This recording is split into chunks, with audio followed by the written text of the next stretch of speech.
हाँ बेटा, तो हम ये कह रहे थे कि यहाँ पे अपने को न्यूमेरिकल बेटा पूछा जाता है, जैसे देखो समझो, what will be the number of DNA content in a somatic cell after S phase if it is 4C in G1 stage. ध्यान देना, सोमैटिक सेल यहाँ पे सिर्फ आपको कंफ्यूज करने के लिए लिखा गया है, ठीक है। चाहे माइटोसिस हो या मियोसिस हो, मतलब कि जो सोमैटिक सेल हो या जर्मिनल सेल हो, उनमें डीएनए के कंटेंट की स्टोरी अगर सिंथेसिस फेज सक्सेसफुली हो रही है तो डबल ही होगी, ठीक है। अब देखो ऑप्शन में अब आपको क्या दिया है, option A 8C, option B 4C, option C 2C and 16C, है ना। तो अब अपने को बेटा ये आइडिया है कि डीएनए की जो डबलिंग है वो सिंथेटिक फेज में हो जाती है, मतलब कि G1 फेज में जो डीएनए कंटेंट एक्चुअल में है, जब हम फेज की बाद की बात करेंगे मतलब G2 में, वो अपने को जस्ट डबल मिलेगा।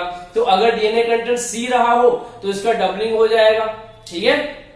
फिर 2C रहा हो तो 4C में कन्वर्ट हो जाएगा, 4C रहा हो तो 8C में कन्वर्ट हो जाएगा, ठीक है। तो इस तरीके से बेटा इसकी डबलिंग वहां पे अपने को मिल जाएगी। ऑप्शन में आपके पास आंसर भी मिल जाएगा, आप उसको कैलकुलेट करेंगे तो। अच्छा, लेकिन देखो कभी कभी थोड़ा सा इसको कॉम्प्लेक्स करता है और क्या पूछता है, DNA content and chromosomal number. समझना बात को, क्या पूछ देता है, and chromosomal number of DNA content and chromosomal in a somatic cell. अब देखो इसने क्रोमोसोमल नंबर नहीं दिया, कितना है, 2n है, 4n है, क्या है, इसने कुछ भी नहीं दिया, सिर्फ इसने क्या कह दिया, इन अ सोमैटिक सेल, ठीक है। तो अब यहाँ पे अपने को थोड़ा सा ध्यान देना पड़ेगा, आंसर में थोड़ा सा अपने को चेकिंग करनी पड़ेगी। आंसर ये क्या रख सकता है, आपको 4C रख सकता है, 4n रख सकता है, 8C रख सकता है, 4n रख सकता है, 8C रख सकता है, 2n रख सकता है,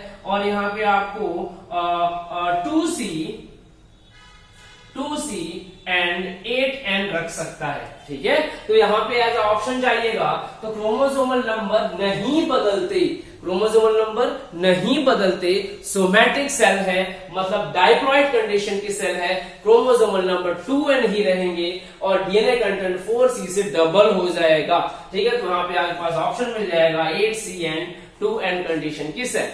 कभी कभी बेटा क्या होता है, यहाँ पे ऑप्शन थोड़ा सा घुमाता है, आपको ये दो ऑप्शन सेम दिखेंगे लेकिन सीक्वेंस ऑफ इवेंट बदल जाएगा। फॉर एग्जांपल अगर हम यहाँ पे क्वेश्चन की बेटा बात करें तो यहाँ पे आपको ऐसा हो सकता है कि 8C 4n देखने को मिले, और या ये भी हो सकता है कि बेटा आपको 4n 8C देखने को मिले सीक्वेंशियल इवेंट के तौर पे, देन 4n 2C और आपको मिल सकता है यहाँ पे बेटा 2C 4n की कंडीशन मिल सकती है, ठीक है।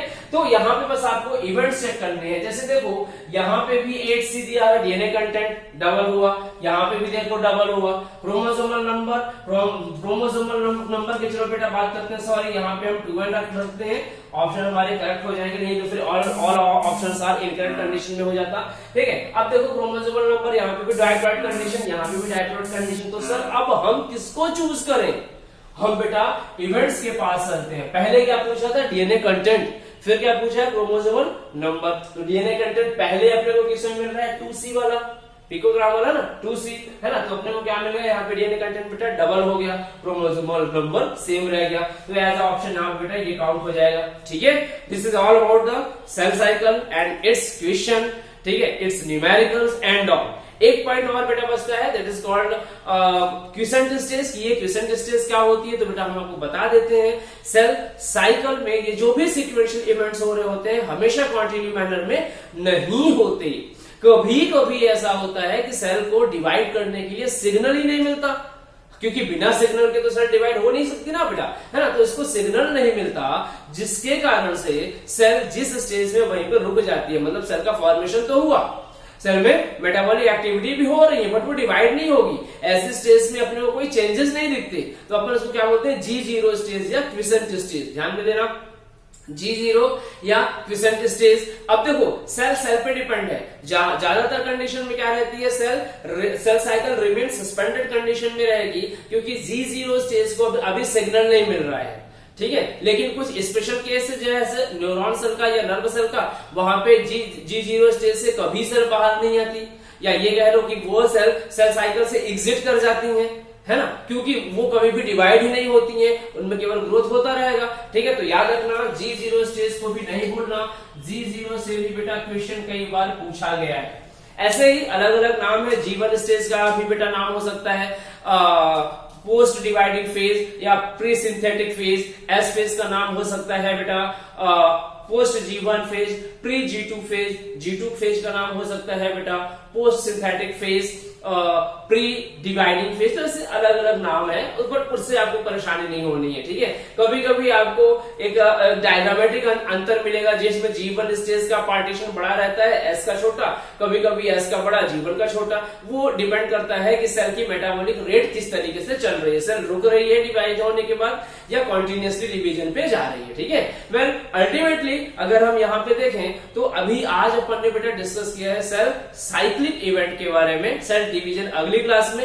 यहाँ पे जितने भी बेटा अपन ने क्वेश्चन किए, चाहे वो लास्ट ईयर नीट में पूछे गए हो, है ना, चाहे वो ये न्यूमेरिकल रहे हो, चाहे फिर वो सेल साइकिल के sequential event G1, S, G2 और M वाले रहे हो, कई बार बेटा ऐसा पूछा जाता है कि which one of them are correct answer. ठीक है, और वो सीक्वेंस पूछता है G1, S, G2 और M। दूसरे ऑप्शन में रखता है बेटा M, G1, S, G2। तीसरे ऑप्शन में वो बेटा रखता है G1, S, G2, M। ध्यान दीजिएगा एरो पे। ठीक है, इस तरीके का वो कुछ आपके पास इवेंट रखता है, वहां पे याद रखना अपन स्टार्ट कहानी कहां से कर रहे हैं, सीक्वेंशियल इवेंट की G1 से। ठीक है, तो ऐसे ढेर सारे न्यूमेरिकल्स हैं, एमसीक्यूज हैं जो इससे बेटा बनते हैं, और अपन कह सकते हैं कि लगभग इवेंट एवरी ईयर इस टॉपिक से 1 से 2 क्वेश्चन हमेशा पूछा जाता है। छोटा सा टॉपिक है बट बहुत सारे क्वेश्चन आते हैं। ठीक है, तो इसको बेटा रिवाइज करिए, रिवीजन करने